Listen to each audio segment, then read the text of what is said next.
In this tutorial video, we are going to show you how you can use strike-through formatting in Microsoft Excel text.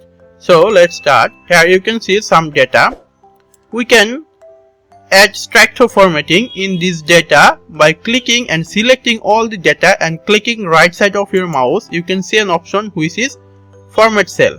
Click there and go to Font tab. You can see an option Effect. From here you check Strike-through option, then click OK. You can see that all the text has been formatted into strike-through. So if you want to do it automatically, you can also do it. For this, you just need to select this cell and go to conditional format and go to new row, and then go to use formula to determine which for cell to format.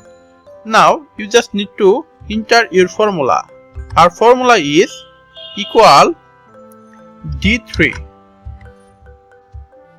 greater than 40. Then we will format this cell. Then it will select strike-through. Then click OK. Then click OK.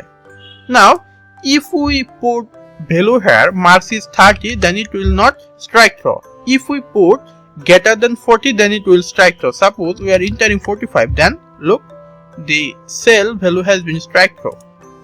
And if we enter 50, strike-through, 60, strike-through. If we enter 30, not strike-through. And this is how you can easily insert strike-through formatting on Microsoft Excel. Hope that you like this video. Thank you for watching.